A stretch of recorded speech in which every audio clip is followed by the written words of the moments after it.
Mental Health Monday.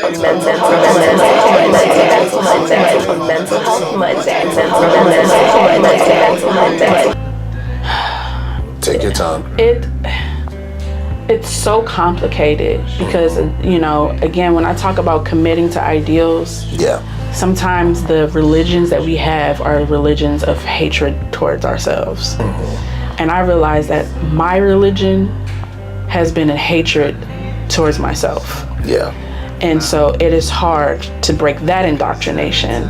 So when I receive an abundance of love, it's uncomfortable. And like we were talking about in the last interview, I was talking about how it's uncomfortable for me to express positive feelings. That's in large part due to my indoctrination of hatred towards myself. I can't express positive feelings towards myself, and therefore I'm projecting that that process onto other people. So it really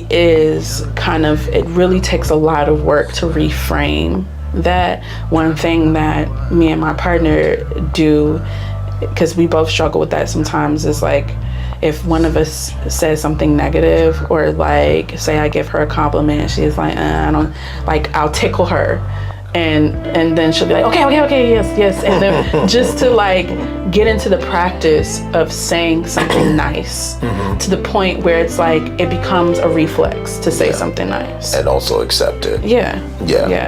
Do you think that's a muscle that needs to be trained when it hasn't been trained so much? Because like, as a survivor, half the time you're just happy, like, well, you know, I made it.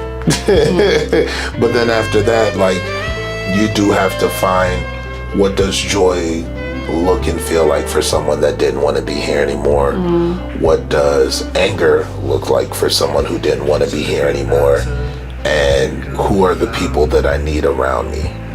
So like, how have you gone about picking and choosing who your friends are in this time as you've rebuilt yourself?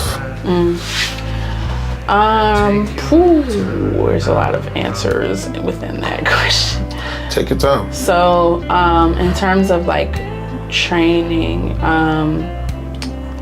so for one, as a music teacher, one of the things I tell my students is that if you break down learning, you can break it down in a few parts. Okay. One is the commitment to learning.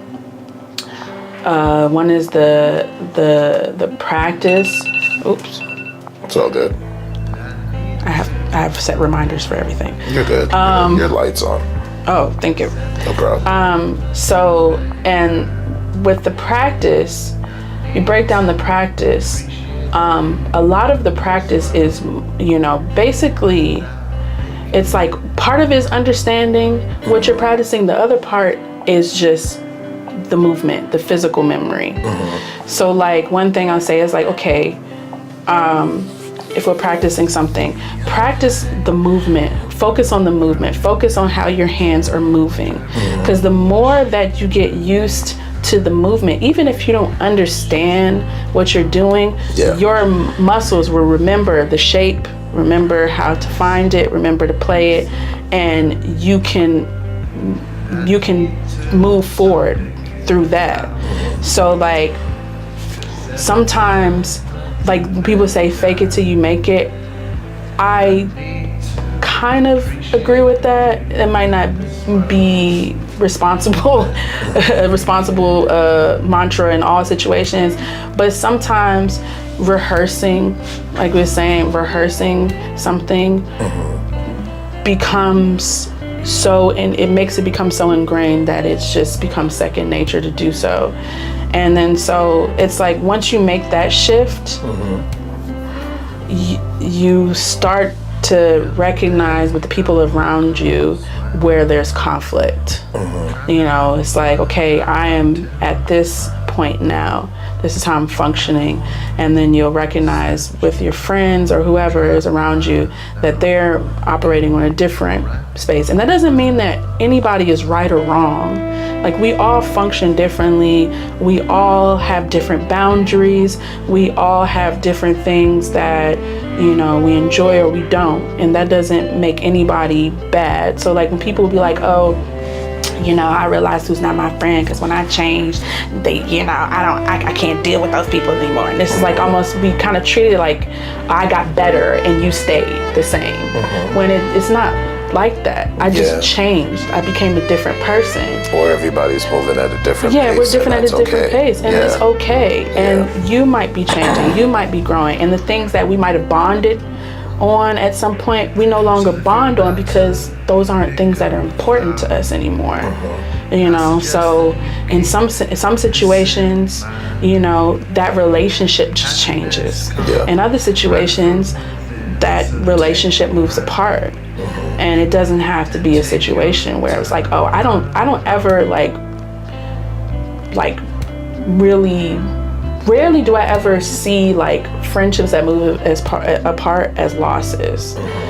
I just see it as the natural course of movement as we grow up. Sometimes we lose touch. Sometimes people's lives become totally different. People get families. People go through all types of certain things in their lives, and their lives become just something so distant from what is ours. Foreign, yeah. And you know, it's almost like we've kind of moved into different worlds. So, you know, I think that's okay. I think it's okay. I think it's just, you know, I think ultimately what's important is our healing and, you know, our commitment to our healing and our understanding of ourselves, and we're going to have a tribe that, you know, is committed to the same things, and that's okay.